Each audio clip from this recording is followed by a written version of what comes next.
নমস্কার বন্ধুরা, তোমরা সবাই কেমন আছো? আশা করি সবাই খুব ভালো আছো। আর তোমাদের ভালোবাসা আশীর্বাদে আমিও খুব ভালো আছি। তবে আজকে নতুন একটা ভিডিও নিয়ে চলে এসেছি। এটা একটু অন্যরকম ভিডিও। এটা আমার সকাল থেকে আজকে কি করলাম তোমাদের সামনে সেটাই তুলে ধরলাম।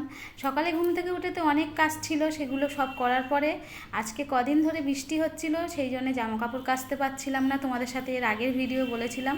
তো সেই জামাকাপড় আজকে সব কেচেছি, অনেকটা নিচেই কিছুটা মেলে দিয়েছি, আর দুটো ড্রামে করে জামা কাপড় নিয়ে উপরে ছাদে উঠেছি।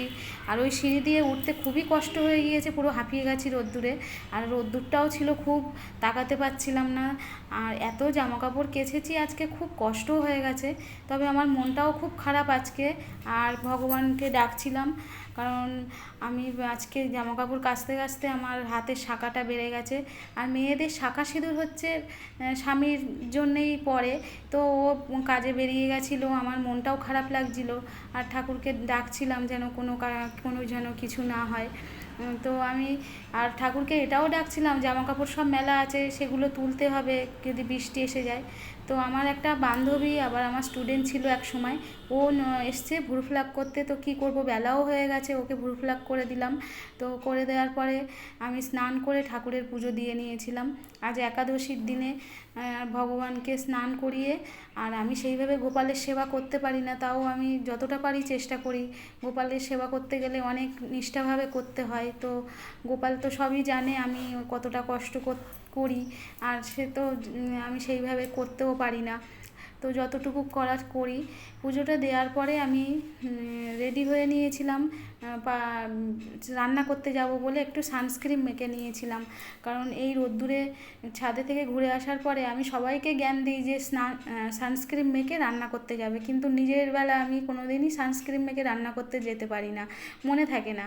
আর গরমের মধ্যে ঘাম হয়, কিন্তু আমার সানস্ক্রিন মাখার সবাইকে আমি বলি যে সানস্ক্রিন মাখবে, তাহলে গরমের যে গ্যাসের যে তাপটা ওটা খুব ক্ষতি করে। তো আমি কি রান্না করব ভেবে পাচ্ছিলাম না আজকে, কারণ পনিরের তরকারি আবার পূর্ণিমা খায় না, আবার আমার ছেলেরা পনিরের তরকারি খাবে।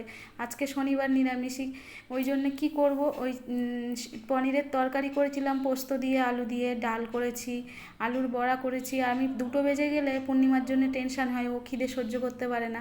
আর আমি আর ও একসাথেই খাওয়া দাওয়া করি পার্লারে এসে। তো অন্যদিন অটো করেই আসি, আজকে দেখলাম 2টোর সময় হাজব্যান্ড চলে এসছে, তাই আমিও চলে এসেছি হাজব্যান্ডের সাথে। হাজব্যান্ডকে খাওয়া দিয়ে, ও খেয়ে দিয়ে তারপরে আমাকে দিতে এসছে। তো আমরাও এসে খেতে বসে গেছি, অনেকটা বেলা হয়ে গিয়েছে। সাথে সাথে আবার আমাদের পূর্ণিমা তো কাস্টমার এসে নিলই না পনিরের তরকারি, আমি একা একাই খেয়ে নিলাম। আর আমি তারপরে দুজনে বসেছিলাম চেয়ারে, তারপরে আমার স্টুডেন্টরা চলে আসবে এক এক করে। তো আমার 2টো স্টুডেন্ট চলে এসছে অলরেডি, ওদেরকে বসতে বলছি, কারণ সব স্টুডেন্ট না আসলে আমি ক্লাসটা শুরু করতে পারছি না। আর আমাদের এই ব্যাচে দেখছি প্রতিটা স্টুডেন্ট কেন ঠিকঠাক মতন আসছে না, আমি ঠিক বুঝতে পারছি না। টাটা বন্ধু।